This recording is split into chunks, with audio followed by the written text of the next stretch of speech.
Хорошо известно, что существует, ну, грубо говоря, такое формально-логическое мышление. Это вот известный психолог Пиаже, Жан Пиаже, швейцарский прошлого века психолог. Он предложил, он долгое время занимался с детьми и видел, как взрослеет человеческий организм, как вообще человек взрослеет.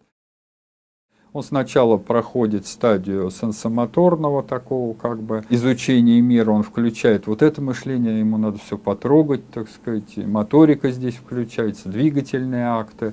Этот период длится, ну, начинается с нуля, из годика, и длится там условно до 3 лет, с 3 до 7 идет предоперационная стадия, а с 7 до 11 где-то уже оперативное мышление. Ребенок уже осваивает этот мир, он знает, куда там вилку в розетку там втыкать, или там еще какие-то, так сказать, манипуляции, что и причинно-следственные связи постигает этого мира. А вот дальше идет по стадии развития интеллекта самое интересное. Где-то с 12 до 15 лет должен развиваться такая форма, как формально-логического мышления. Это когда человек начинает абстрагировать, он начинает собирать в понятия разные реальные предметы и начинает абстрагироваться от реального мира и строить гипотезы, какие-то предположения.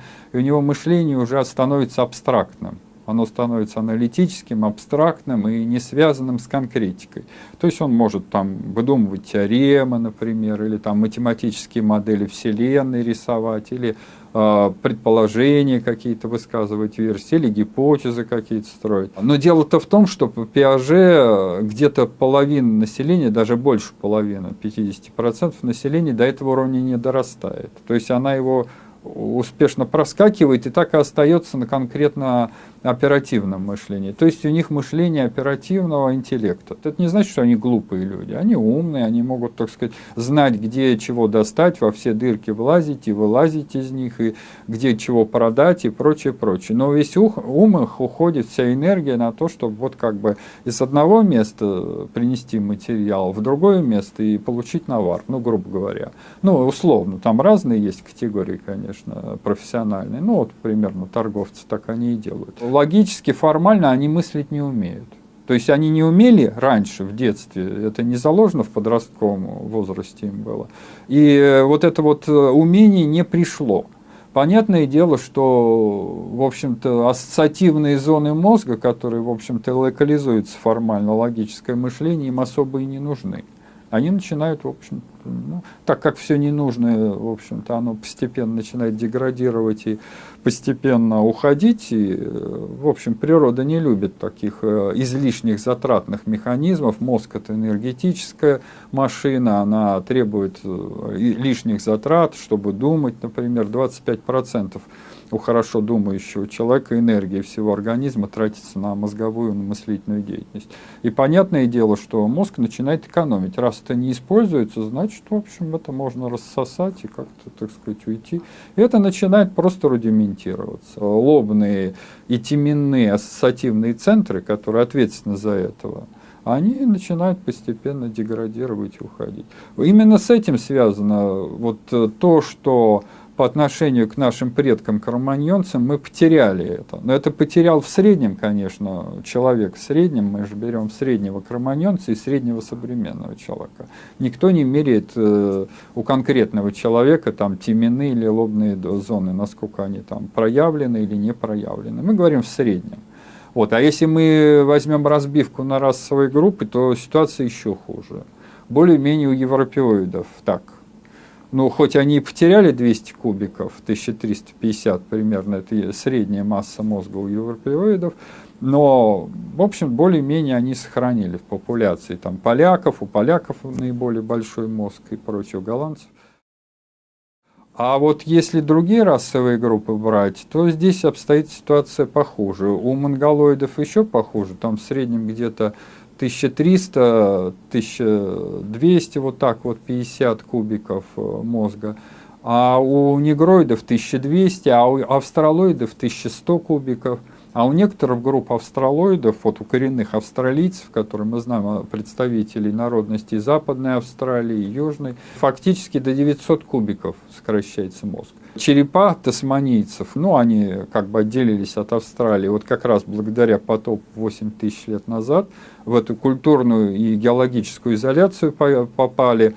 Они разительно отличаются, в общем, от всей остальной популяции людей. Потомки сапиенсов, это и есть сапиенсы, но их черепа настолько похожи на эректусов, которые жили 1,5 миллиона лет назад на этой планете, что многие антропологи даже поначалу, в общем, даже предполагали какое-то смешение, чисто такое метисацию между эректусами азиатскими, типа пятикантропов, и вот сапиенсами. Ну, конечно, такого не было, это ясное дело.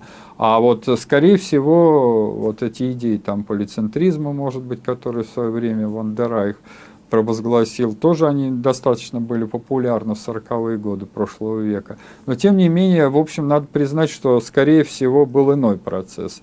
Утрата человеческих популяций, оказавшихся в изоляции, геологической, культурной, вот тех навыков культуры, тех навыков, может быть, даже и речи, вот и какой-то коммуникации, ну уж и тем более технологий каких-то, в общем, науки, фактически они были утрачены, эти навыки. И вот их черепа вот с таким плоским лбом, буквально с усеченным и убегающим назад лбом, и с выпуклыми надбровными дугами, с мощной жевательной мускулатурой, с крупными зубами, с отсутствием практически подбородочного выступа, вот, о вторичной утрате речи, что свидетельствует, несомненно, они характерны вот именно для черепов тасманийцев.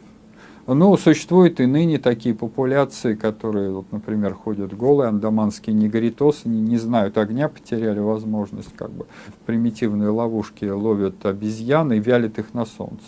Фактически рядом вулканы, они их боятся все время, там, открытого огня. Ну и они очень хорошо лазят по деревьям.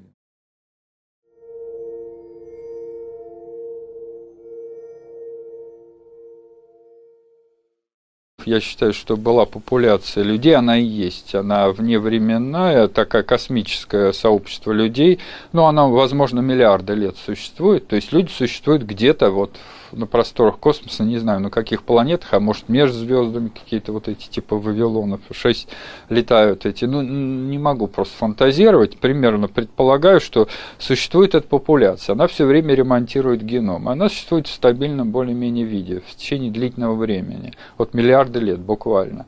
И попадая на Землю, вот эти популяции, они очень быстро к экологическим нишам современным приспосабливаются и перенимают буквально повадки зверей и становятся сами новыми зверями. Ну, если как бы так ретроспективно быстро смотреть в это время. Этот процесс, конечно, длительный, не постепенный. Сначала мышление отключается, потом язык, потом просто двигательные какие-то навыки становятся звериными, потом подражательный эффект становится доминантный. Вот, ну, как бы мауглизация происходит в условиях депривации, то есть в условиях ограниченной. Вот, они не имеют контакта с социумом основным. Основной социум, вот космический социум, он где-то там находится. И оторванные от своих, люди быстро в условиях вот этой вот природы дикой начинают дичать, грубо говоря. Прошлые популяции людей, они могли просто другим путем идти. Это зависит от количества участников. Если изначально вселилось на Землю, скажем, ну там 10 человек, десятки, да, а в другом, вот в нашем случае с кроманьонцами, видимо, просто о тысячах людей. То есть сам процесс вселения был очень массовым. И они сохранили социум, это самое важное, человеческий социум. И сам социум, самодостаточная система, она не дает деградировать. То есть они передают знания потомкам все время. А так как человечество увеличивает число потомков, то возникает рабочей силы много. Можно строить заводы, фабрики и так далее и тому подобное. Вот. И, видимо, есть контакт уже такой, ну, как бы, вот сказать, телепатический с нашими кураторами оттуда. Вот. И, ну, и многие же говорили, что открытия свои они получают. Тесла, например, или ну, там, Леонардо да Винчи и всякие разные, что они открытия свыше получают. Вот, гении так называемые, там, и Менделеев, и много, вот, Эдисон, и прочие разные открытия, технические числа. Тесла говорил, что буквально инопланетяне, он построил башню, в которой он сидел, молчал и спал даже. Ему инопланетяне показывали, проводили там экскурсию по заводам каким-то тамошним. Вот, и им все показывали, а он уже воплощал это здесь в жизнь, в эту реальную.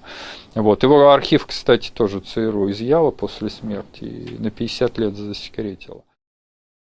Нас ведут, у нас есть какие-то небесные кураторы. Поэтому мы вот благодаря этой массовой рабочей силе человечества, оно по экспоненте, как бы и оно накапливает знания и передает потомкам. Вот, видимо, у предшественников наших просто этого процесса не было, передавания потомкам вот этих знаний. Они просто разбились на отдельные группировки, они просто в условиях особенно такого благоприятного существования, там вот в тропиках, допустим, они просто мирно, так сказать, спокойно дичали. Вот, отключали уже аналитику всякую, отключали мышление, но если есть что поесть, если все прекрасно.